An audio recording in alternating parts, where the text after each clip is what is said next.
Hey, I'm Adrian Solgaard, and this is our check-in closet. It's a trunk that's 27 inches high, or 69 centimeters. It's 91 liters of capacity, or 24 gallons. This means that it's actually got so much space, but also not too much. So when you pack it as full as you can, you'll come in right at that limit where the airline won't charge you for overweight fee. It's a trunk shape, which means that this sort of squared off base, instead of a classic rectangular shape, makes it more stable while going through bumpy cobblestones. Really handy if you're going to Europe. So its aluminum frame means there's no zippers, so you just simply pinch to open. There's a TSA approved lock on there. As you open it up, you've got plenty of space inside.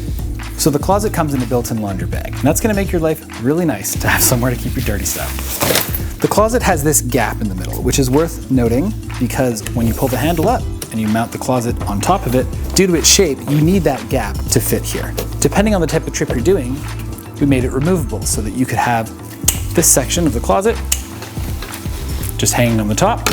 This lower section has compression straps, so once it's filled up, you can compress it together. And the bottom here is this section where you can roll clothes. So if you're a roller, you like to roll a bunch of t-shirts up or socks and undies, you can fit a lot of space inside of there. Here's a nice section for larger sweaters, and here's a section as well that's zipped up. You can keep whatever you want in there. Now, one thing that's important to note is that this strap right here, if you don't have it done up, the suitcase will topple over. You need to have this strap done up here,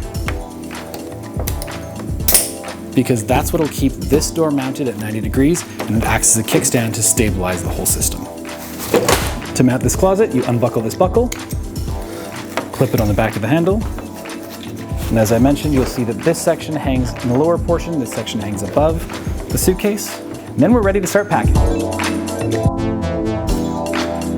So as you can see, there's a ton of room in the bottom section here. When you tightly roll everything up, you can stuff that in place. For larger items that you don't want to wrinkle, you can fold them up nicely. I would recommend filling this one 100% full and these sections here doing to no more than about 80% because, you need the extra space because it expands as you pull it out. I find the easiest way to lower the closet into the suitcase is on the ground, but you lift the suitcase back, tilt it back, slide the bottom part in, slide it into place. Now, depending on how much stuff you have, you may or may not need to use the compression straps. I'll just tighten them up here anyway, so we do it.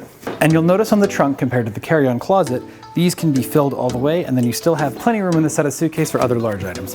Like let's say you just have an extra backpack you want to bring along.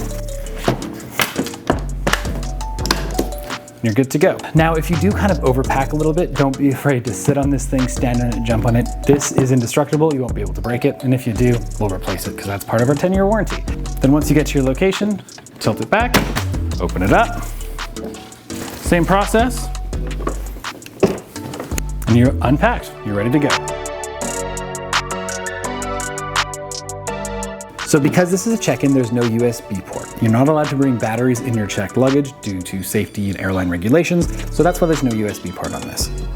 You've got the two compression straps here where you can compress it in place with the zippers and sections there for stuff, as well as an inner pocket here where you can adjust whatever you might need.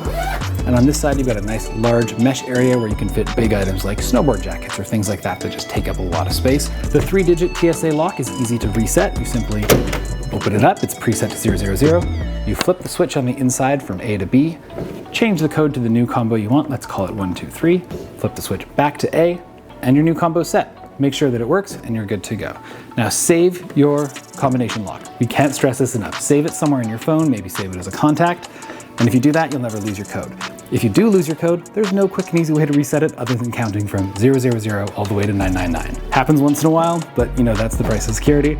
It'll take about 20 minutes if you forget it, so just, do yourself a favor, save that combo. Thanks for watching. Hope that taught you everything you needed to know about the check-in closet, the best check-in suitcase you'll ever have.